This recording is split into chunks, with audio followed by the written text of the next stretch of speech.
Welcome to NARAL's The Morning After.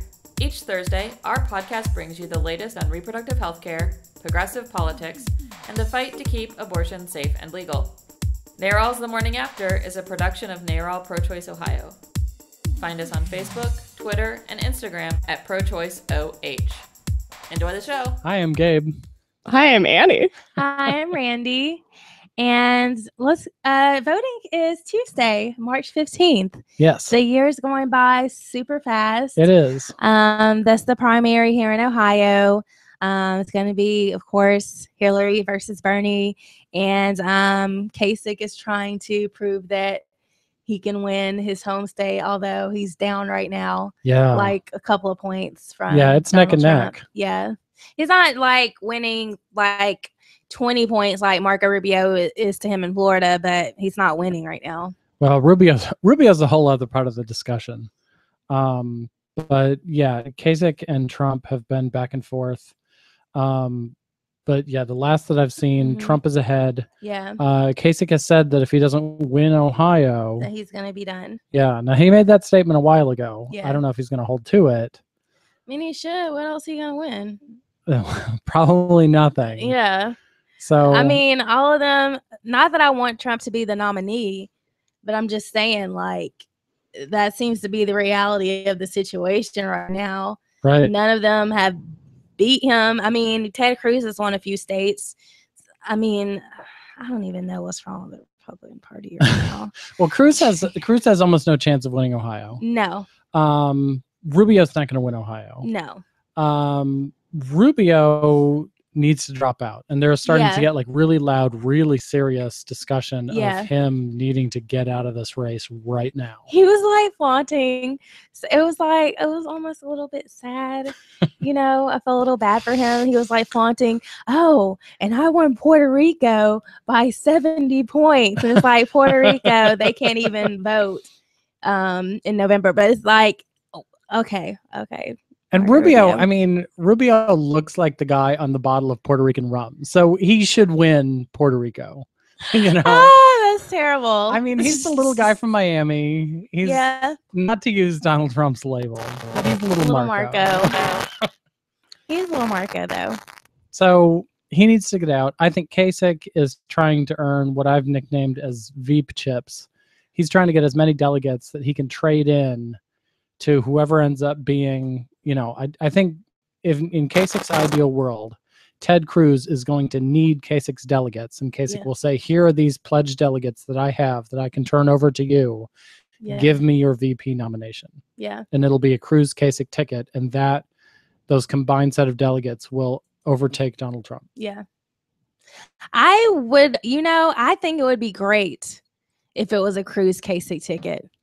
I mean, that's exactly what the Republican Party needs to show, that they really took into account what happened to them last time when they lost the black and brown vote by like ridiculous numbers. And here we go. Here's 2 white men on our ticket for you all to vote for because we've made so much change in our party. Yeah. Like, yeah. But I wouldn't be surprised, though, if that's what happened. Or if that case, tried to get the VP nomination.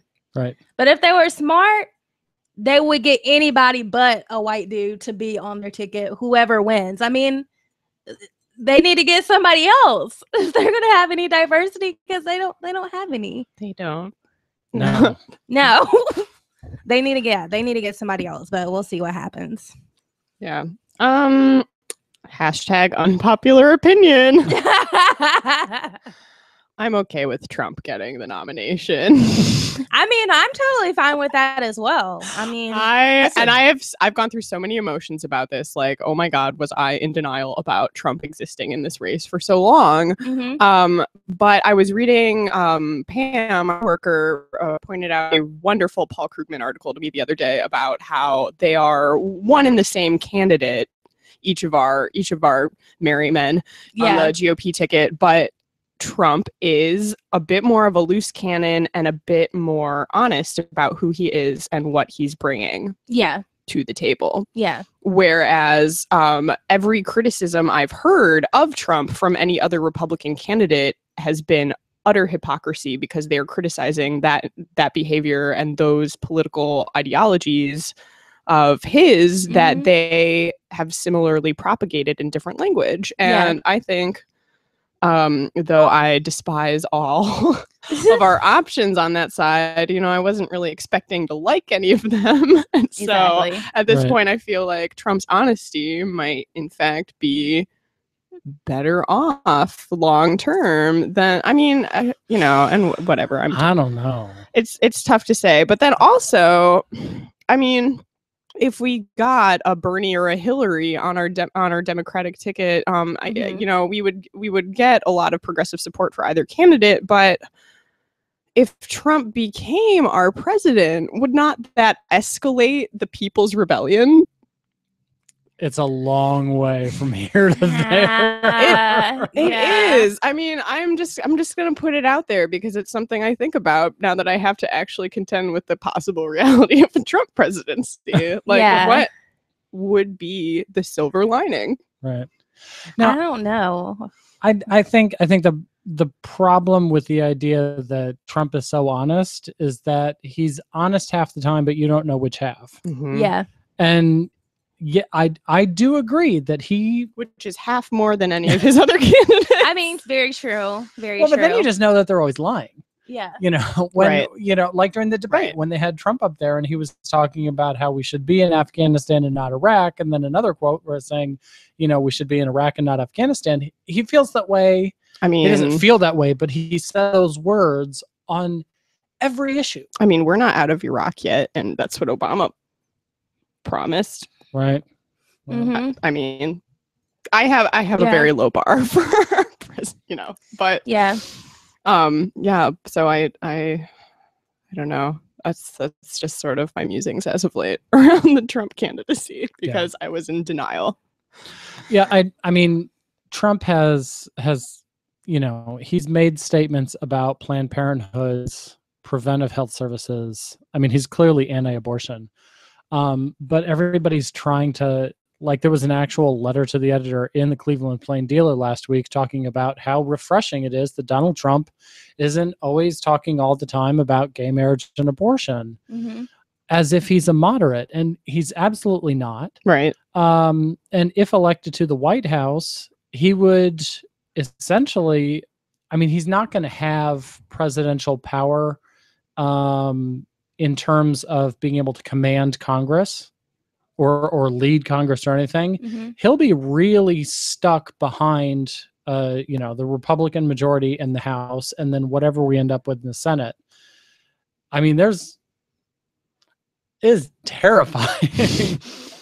The prospects are grim, but I mean, hopefully, all I can say is the reason I said I hope he's a nominee is because I don't think he could win against Bernie or Hillary. So that's why I'm cool with him being the nominee. Right. I think that's the prevailing wisdom. Yeah. Just like working class white people, don't let me down.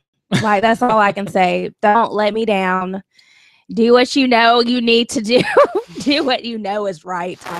Whatever you, maybe you don't do what you know is right. Maybe do the opposite of that, and then everything will be cool. Yeah. And it's really those folks that we have to have these conversations with. Yeah. Because a lot of folks are misguided, and a lot of folks are also so fed up of every option that they've been shown so far. Which is understandable. Like, I understand why they're like upset and mad at government. I mean, they have every right to be. I think everybody is on both sides of the aisle. So, I mean, I totally get that.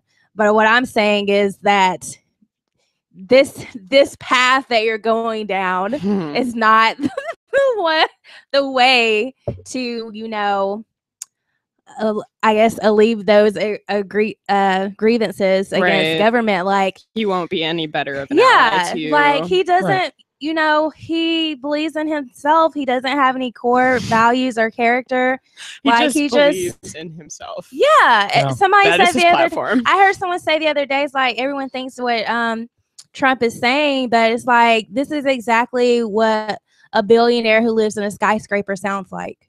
And I was like, that makes complete sense. Yeah. If I had to think about what a billionaire who lived in a skyscraper thought about America and how great he is and how he's going to make everything great. Like, yeah, he sounds exactly like I would expect that person to sound. Right. But the thing is, like, you have to discern from that and realize that he's only in it for himself. Like, his plans, even economists on the right have said that his plans would not help anyone except for billionaires because he's a billionaire. So, of course, he's going to make a tax plan that's going to help him. Like, Right. I mean, and again, with the honesty piece there, there's no getting anybody's hopes up about any more progressive piece of potential legislature from him. No. I think it's tough to say that we'll know what to it's false to say that we would know what to expect with the Trump presidency in that regard, but we also definitely for sure know what not to expect. Yeah. And I don't believe that he would prioritize restricting abortion access over other things that have made him more popular and what has become significant about his campaign and its rhetoric really has very little to do with our issues. So true, very true. I don't know. I guess in a really depressing way, that's kind of comforting. Yeah, I guess. Again, but not. But not. So really, anyway, because his policy on immigration, I mean, that's still a reproductive justice issue. So absolutely. Yeah. Moral of the story is Trump's not your candidate, and neither is Kasich, I think. No, neither one of these men. Yeah, we obviously, NARAL supports Hillary. NARAL National endorsed Hillary. She's a wonderful candidate when it comes to speaking on issues of choice and abortion rights. Bernie as well, though, is a solid pro-choice candidate. So we would encourage our listeners to look into seriously who of those two would be our most fitting ticket. Right. And so if people if you just Google NARAL Hillary Clinton, you'll find the webpage on prochoiceamerica.org that explains why NARAL has endorsed Hillary. She's been a lifelong champion for women. She's been, the sponsor of key legislation when she was in the Senate. Bernie, yes, voted for legislation. He wasn't the sponsor of the legislation. She's really been a vocal leader for quite some time as Secretary of State. She was amazing as First Lady making the speech in Beijing. So Hillary should win Ohio easily. She's got a massive lead on superdelegates and delegates over Bernie Sanders. So it really looks like that is, the ticket that's going to win in November. It should win in Ohio next week. That's not the only race on the ticket, though. We've got here in Ohio voting for nominees for U.S. Senator and for the State House. And the State House is where we're seeing the actual attacks on abortion rights, the defunding of Planned Parenthood here in Ohio. There have been a bunch of things introduced in Congress, but they haven't passed, largely thanks to President Obama. Senator Sherrod Brown and his colleagues in the Senate have provided a stopgap against congressional attacks. The state legislature, though, is where things actually have passed, and that's where it's incredibly important for people to make sure that they vote in primaries. If you go to prochoiceohio.org, you can find the endorsements that we have made so far. Some folks have been looking, they haven't found the legislator from their district.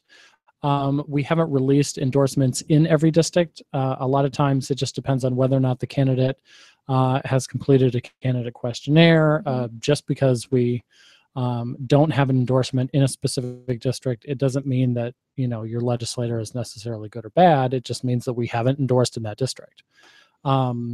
So I'm just going to read through the names of folks that people should keep an eye out for on the ballot. For the Ohio Senate, Emily Hagan, she's one of the good Hagans in District 24.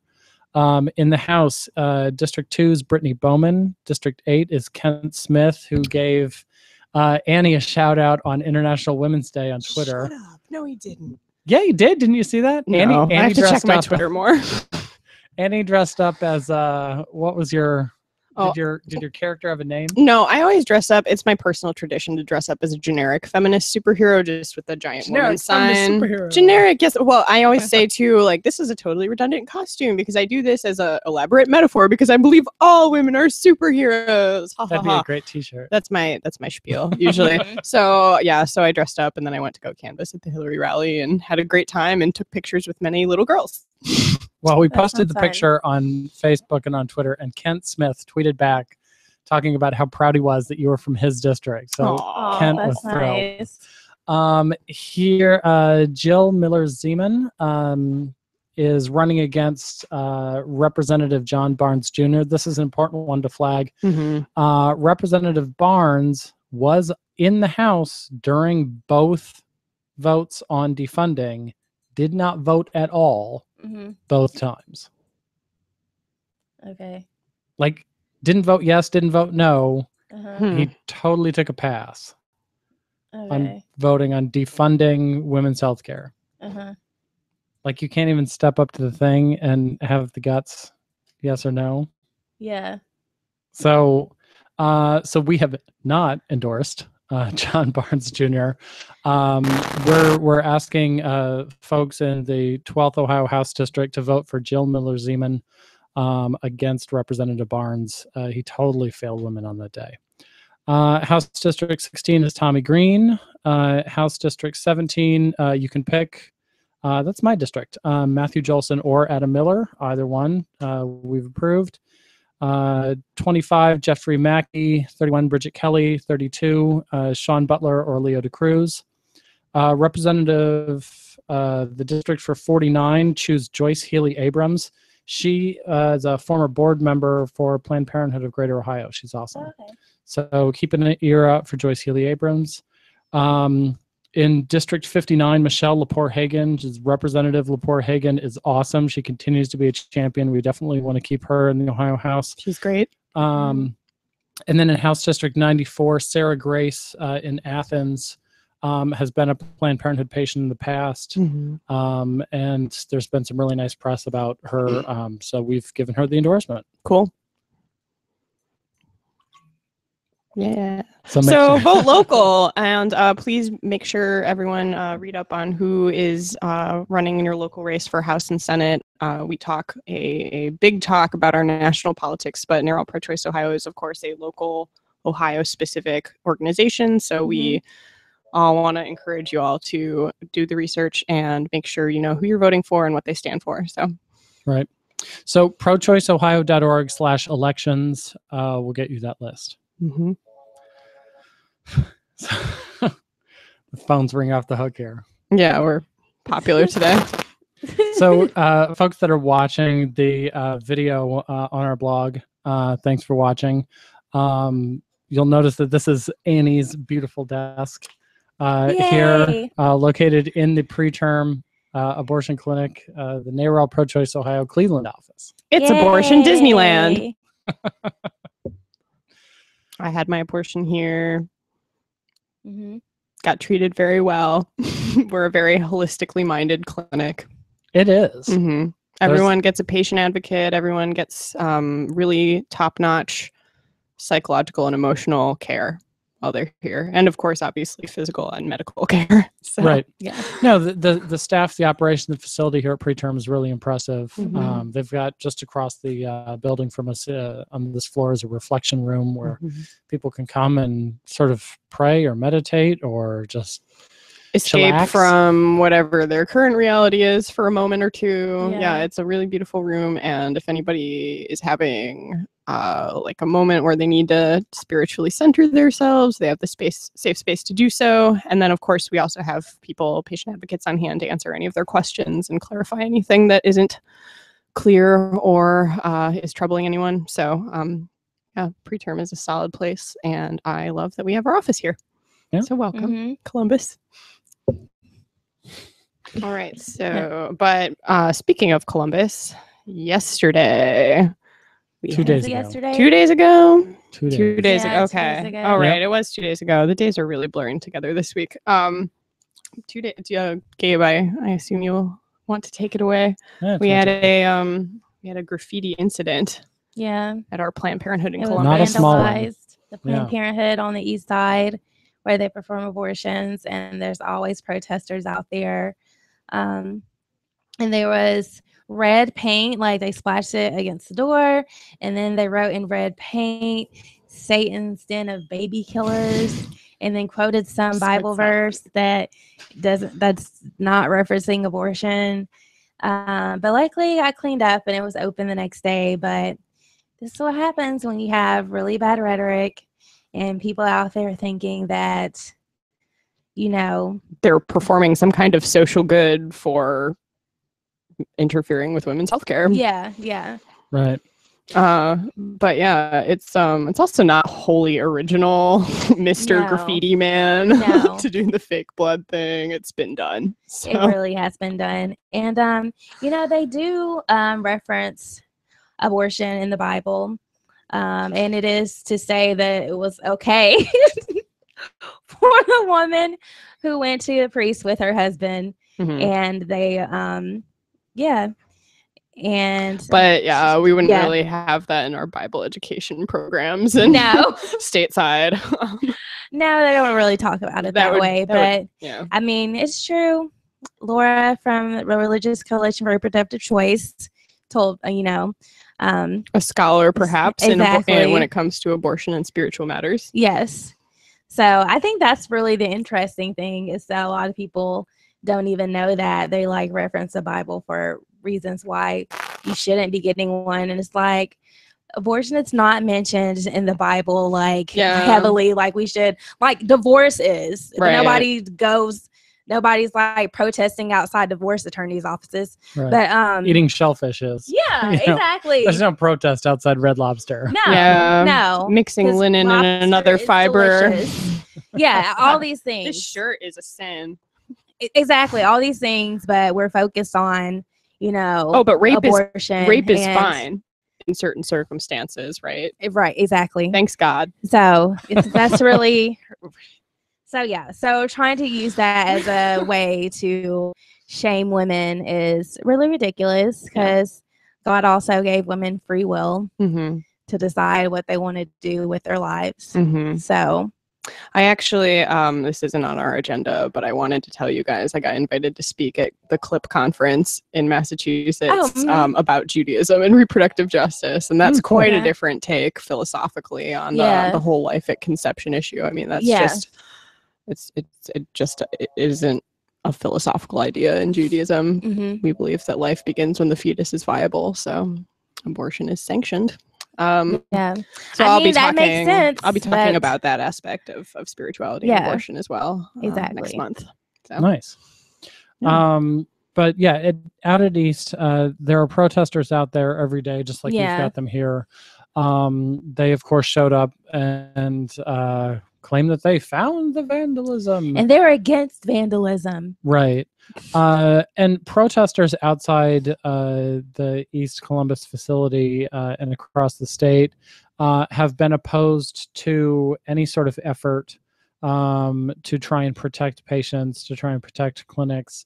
Right now in the legislature, we've got House Bill 408, which was introduced by Representative Stephanie House and Representative Michelle Lepore-Hagan. And this bill would give doctors and patients some legal protection. It would allow them to file lawsuits in civil court against people who had, gone beyond the limits of free speech. Yeah. And there are limits to free speech. You know, just like you're not allowed to yell fire in a crowded theater, you're not allowed to threaten to set someone on fire. Yeah. And that's the sort of threats that, that people outside abortion clinics are facing. It's direct threats to their safety. And this vandalism is a definite sign that there is a significant problem. And, we need some solutions to help protect patients and doctors. Exactly. So big shout out to the staff and volunteers that were right out there with some paint rollers covering up that graffiti right away. There's no sign of it whatsoever on the clinic walls anymore. So that was really awesome that they did that. Yeah. And so the last thing we wanted to talk about today is Toledo. So Annie, you're our Toledo expert. What's happening? Oh, I wouldn't call myself that, but I am certainly there often and keeping tabs on things. So for those of you who don't know, we are looking at losing our last Toledo clinic in the whole metro area. We lost the Center for Choice in 2013 because trap laws made it too costly to keep it open. And so Carol Dunn, the owner of Center for Choice, had to close. She's still active in the Toledo community, but she's, a little bit past retirement age, so she's starting to slow down. And we have a good relationship, but a lot of the activism now around saving our final abortion clinic in the area has sprung forth from efforts to save Center for Choice a couple years ago. They started a group called Keep Abortion Safe and Legal in Toledo. We are currently operating under the same name because it is a collective identity that we have through using that name. I try and lead volunteers in as non-authoritarian a way as possible, where we're having contributions and ideas and energy from each of our activists and volunteers in the area. We have over 50 activists that I'm in regular contact with in the Awesome. Toledo area, doing direct actions, banner drops, holding up signs, pressuring ProMedica publicly outside the hospital, holding press conferences. We are trying to hold a town hall meeting. We have done more fun events, community happy hours, and meetings to talk about the status of the clinic right now. Currently, Capital Care Network, our final clinic, is in the court systems, battling out whether or not they will be forced to close. And as long as we stay in court, we will not be forced to close and Capital Care can remain open. But right now it's looking like ProMedica, the local private hospital in Toledo, that is essentially the Cleveland Clinic of Toledo. I mean, they're everywhere. They have campuses in about 10 counties, including Lucas County. So like they're Northwest Ohio's health provider, and they currently are split up in the board. A lot of them feel that ProMedica should rather offer to sign the transfer agreement that will keep the clinic open. But if they don't, and the anti-choice members of the board win, and it's looking like they have a stronger hold on the board and the CEO right now, we would be forced to close Capital Care Network, and women in Northwest Ohio would have to go to Detroit or Ann Arbor, which can get really challenging if you don't have travel funds. So at this point, we are sort of kicking back our seasoned activism. We weren't doing a lot of direct protests outside in the cold. So we were doing a lot of phone banking, and we will continue to do phone banking this spring to add signatures to our petition.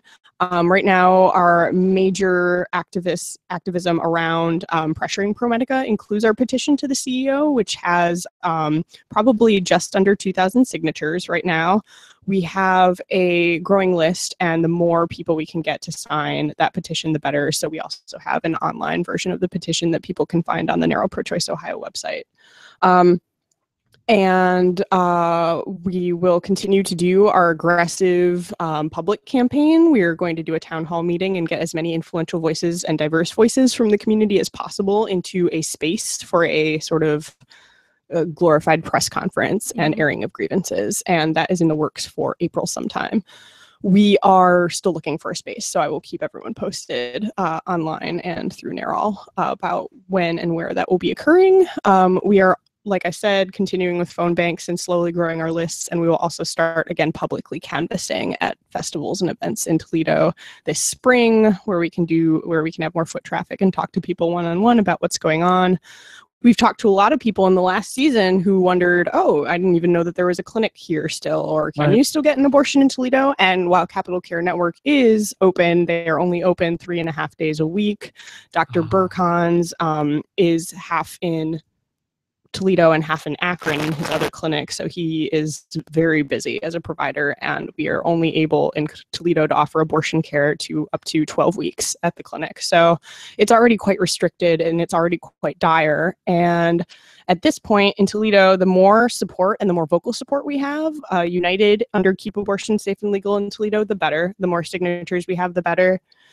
And at this point, we are looking to just continue holding public events, talking to people one-on-one, growing the petition, and moving forward, hopefully, in relations with the board members of ProMedica to try and convince them to do the right thing. So if anybody wants to follow along with what we're up to, we have the Keep Abortion Safe and Legal in Toledo on Facebook page, where I publish an event for any action we plan in the public, so everybody knows about what's happening and can attend.